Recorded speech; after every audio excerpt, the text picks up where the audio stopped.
So the first question comes from Mallikarjuna K, who seeks clarification on the position of duality in Advaita. In Nirvana Shatakam, Shankara takes an uncompromising, non-dualist position by saying there is no self, no God, no guru, etc., which seems to treat these ideas only as practical but ultimately unreal concessions, whereas Sri Ramakrishna's Vijnana seems to accord equal ontological reality to both immanence and transcendence, without treating either of them as the ultimate. Swamiji, would you please explain which position is the true Advaita? All right, this is a difficult one, very philosophical, deals with the very nature of existence, of non-duality. So, first of all, Shankara does not deny that there is a self. In fact, Shankara says there is only the self. If you noted the question, ultimately there is no self, no guru. True, no guru, none of the persons, things in this world, only the non-dual Atman. But Atman means the self. So self is the only reality which exists, the capital S self, and it's non-dual. Now, equal ontological reality to immanence and transcendence. So immanence and transcendence, what it would mean would be, beyond this world, there exists this reality. Call it God, Brahman, whatever it is. So it transcends time, space, causation. It transcends our perceptions of the senses. It transcends this material world. So in that sense, transcendental. It's beyond all this. Religion defines God at the very least as transcendental, beyond this universe. And immanent would be in and through this universe also. So what is this universe? If it's transcendent, the ultimate reality is beyond this universe, and this universe is something separate from that. But in Vedanta, Swami Vivekananda said, we Hindus worship a transcendent, immanent God. Transcendent means beyond this universe, beyond time, space, causation, beyond humanity, beyond limitation, infinite. But also immanent, here, in and through everything. So this universe is not a separate reality apart from God. That would be a monstrosity actually. Why? That would mean that the universe, the world is a godless place. And God is a limited being. Why limited? Because if it's something apart from the universe, then God is a limit. Where does God stop? Where the universe begins. So there are two realities, God and the universe. The universe is limited, we all know. But then you make this terrible mistake of making God limited. That there is something apart from God. All right. And this is a very simplistic way of putting it. Theologians have multiple ways of getting around this. But if you say, no, this universe is not apart from God. God is here in this universe too, as well as being transcended. God, let's use the Advaitic word Brahman. Brahman means the ultimate reality. Literally it means the vast. Vast is equal to infinite. Infinite means not limited. So it's right here in this universe also. So how is Brahman here in this universe? As immanent, as constituting the inner reality, the inner, you can call it the ontological reality or spiritual reality, whatever, of this universe. Now notice, even these words, transcendent, immanent, they all are from the perspective of the universe. Assuming there is a universe, now this spiritual reality, this non-dual Brahman you're talking about, is it beyond this universe? Yes, so it's transcendent. Is it in and through this universe? Yes, then it's immanent. But you're already assuming that there is a universe. And in the non-dual position, actually there is no universe. Even these questions of transcendence and immanence have an element of ignorance to them. It's like in a dream. So we're suddenly told it's the dreaming mind which is dreaming of this entire universe. In the dream universe.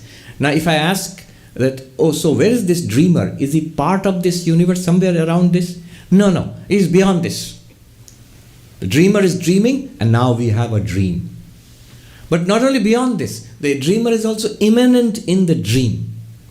In everything that you are dreaming, everything that you see in the dream, everybody, every experience, the dreamer is there because it's the dreamer alone who's appearing as this dream, the dreamer's mind. So the dreamer both transcends the dream and is immanent in the dream.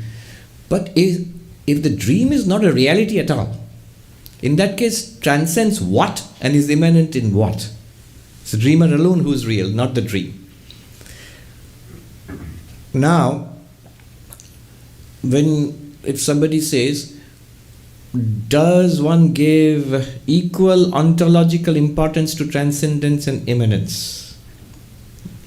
Brahman is beyond everything, that's real. Brahman is in and through everything, that's real. No, that is not the non-dual position. Any kind of non-duality will have this one crucial thing which they will not compromise. There cannot be any other ontological reality apart from Brahman. That's the meaning of non-duality. Not two. Not two. Existence, consciousness, bliss is the only reality. Take existence for example. Existence itself is the only reality. There cannot be anything other than existence. Literally, tautologically, if you say there is something other than existence, what would it be?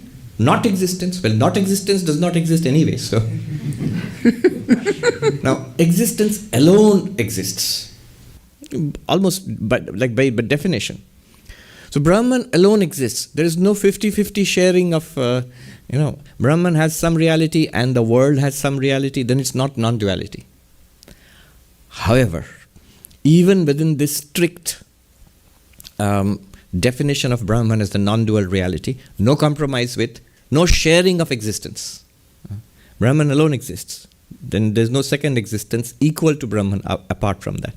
Even within this, there is enough ground to play around. Philosophically, metaphysically. How? One can take the extreme position, say Gaudapada, Ajatavada. There is no universe which has ever originated. Not very difficult to understand. And how can you say there is no universe? You're in the middle of a universe. You're experiencing all this. How can you say there is no universe? Well, you can. Strictly speaking, even when you see a dream, when you see a movie, when you read a book of fiction. So in a dream, I see people and good and bad things are happening. I see the sky and the earth and I can see myself in the dream. But if you ask strictly speaking, when you wake up, when you know it was a dream, did you really see a sky? Your eyes were closed. How could you see a sky? Did you really see other people? Well, go and ask them that I saw you last night in the dream. They'll think you're crazy. No, you must admit to yourself that you did not see a sky and an earth. You did not see a people. You did not see even your own body there. From the waking perspective, the whole thing was imagination. That's why we call it a dream. So strictly speaking, there were no other entities there in the dream, except you, the dreamer. But you imagined it all. There was only one, the dreaming mind. But you imagined and experienced a dream, a plurality of entities and experiences. So from a strict ontological perspective, ontological means being, existence, what really is. From an ontological perspective, there's only one. There is no universe, no variety, no second. Gaudapada is right. There is no universe apart from Brahman, other than Brahman. But then we can say, how about the experience itself? In the one dreaming mind, we experienced, I admit, there was no second thing there, but we experienced a duality. We experienced people, happenings, pleasant, unpleasant. I have memories of my dream. I can talk to my therapist about my dreams extensively. Knowing, he knows it's a dream, I know it's a dream, but we can talk about it. We have, New York Times writes columns and columns about, novels and fiction and literary criticism about things we all know is fiction. We can. And go and watch a movie and such a variety is experienced. So, fiction appearance is a category which is well understood. And in Advaita Vedanta also, you can give importance to this appearance and then talk about it and take it seriously as an appearance. So that's the second level. Instead of saying that no universe at all, you can say universe is there as an appearance. It's a lower level of reality. Brahman is the really real thing, and the universe is not really real. It's like a fiction. It's like a dream. It's like the snake in the rope, and that's the second level. There's the third level of taking the universe seriously, where at the level of the appearance, you take it to that extent, you take it seriously, because you are part of the appearance in this body and mind. You play the game, you go along with it. Like an actor in a Broadway play. In the middle of the play, he suddenly thinks, what am I doing? It's a stage, everybody's pretending. There is no Lion King, there is no baby lion, there is no evil lion. It's all just make-believe. Well, I won't tell my lines, or I'll make up new lines as I go along, or I'll do whatever I like. No, then you will ruin the play and get fired too. So you go along with the play, and you do a good job, then you're a good actor, knowing full well that it's a play. Now, if you take it seriously, that's yet another level of reality. So, which one will you do? The Gaudapada, the first level, where you do not give any importance at all to this appearance, and you stick to the fact that it's one existence consciousness bliss, and I am that. You can do that. That is called Ajatavada, the theory of non-origination. In Advaita Vedanta, Shankaracharya's guru's guru, Gaudapada Acharya, in the Mandukya Karika, he held on to this very strictly. In some forms of Dzogchen Buddhism also, it's like a magical display. There is only the Buddha nature. There's only existence consciousness bliss. That's one. Second is it's a dream. Oh, it's magnificent. It's a play. It's a movie. Enjoy it. Enjoy the happiness. Enjoy the sorrow. It's a delight. Pleasure, pain, samsara, all of it is like a display, like a dream. And the third one is, no, not only enjoy it, engage with it. With full knowledge of your freedom, with full knowledge that you are Brahman. Like Shankaracharya says, Chidananda Rupa Shivoham. So there are three categories of enlightened beings. This I am drawing from an essay by Swami Gambhirananda. He was the 11th president of our order. So there he says, the enlightened person, and he draws from an example, a parable given by Sri Ramakrishna. What are enlightened people like? So he says, there were three friends who are walking along, there's a high wall, and at one point they became curious. What's beyond? What transcends this? So with great difficulty, one of them climbed up on top of the wall, and he looked beyond, and he shouted in delight, and he jumped on the other side, and disappeared. And these two were left looking at each other, what was that? And they became even more curious. What was that? So the second person climbs up. He dances in delight and jumps on the other side. Now the third person, with great difficulty, climbs over. What's going on here? And he sees this, Sri Ramakrishna says, a mart of joy, a festival. In India, you have to think about what's called a mela. In villages, suddenly magic comes to your drab little village. There is a festival, there are shops, there are jugglers, it's a lot of fun. But it comes and goes. So it is there, it has come. And he sees this. And it's such fun. He too he shouts in joy, he wants to jump over. Then he thought, what about the poor people back there? Who will tell them? And who will show them this? Here is the solution to all the sorrows of life. There is so much joy, fulfillment, freedom. So he does not jump over. He turns around and comes back into our tired little world to tell us this, the good news. Now, Gambhiranji says there are three kinds of enlightened beings. There are those who discover the truth. They are enlightened. They realize this infinite existence, consciousness, bliss, like Shankaracharya sings, Chidananda Rupa Shivoham Shivoham. I am bliss, I am consciousness, unlimited bliss and consciousness, I am Shiva, I am Shiva. They see that, actually. And they want to remain absorbed in that. Why? Because Gaudapada has taught us. What else is there? That's the only thing that's there. If you're strictly logical, that's the only thing that is there. And stay there. So they might remain absorbed in samadhi and soon give up this body also. So they are the ones who jump over that wall and disappear. Then there's the second kind of enlightened being. It says, those who see this world, they realize I am Brahman, but they see this world as a dream, as a magic show, as an illusion, and what fun it is. Sri Ramakrishna talks about the monk who came, enlightened being, childlike. It gives a very beautiful description. He was dressed in rags and he had such a pure childlike face and always in joy and smiling.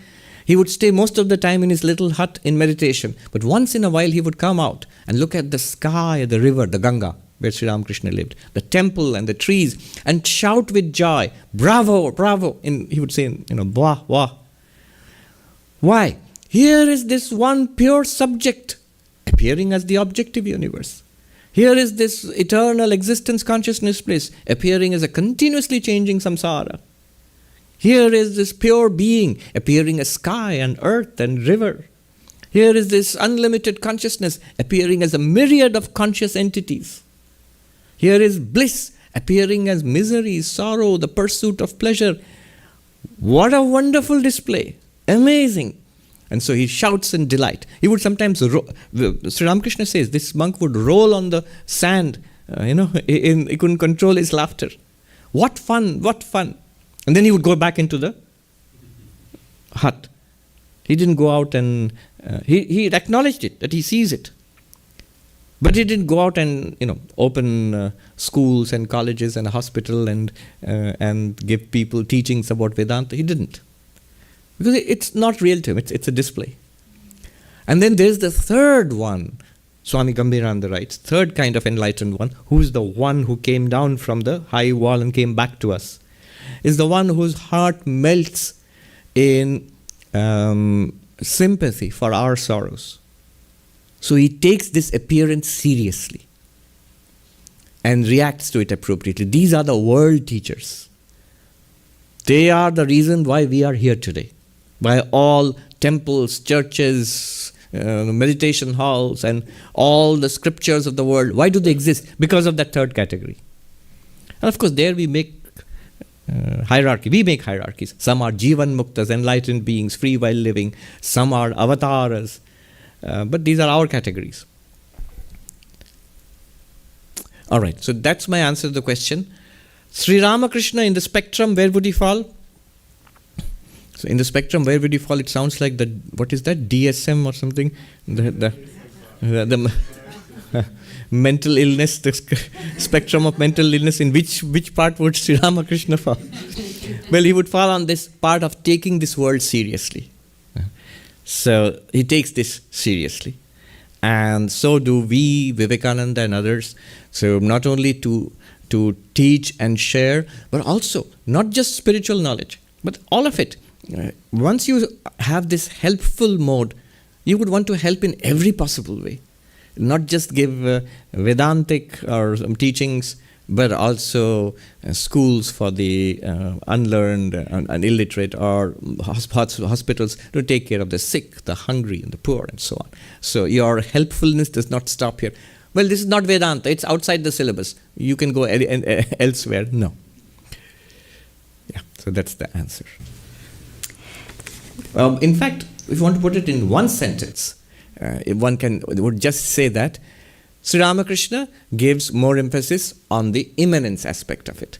And Shankara and Gaudapada gave more emphasis on the transcendent aspect of it. One teacher said Sri Ramakrishna gives equal emphasis on both the transcendent and the immanent.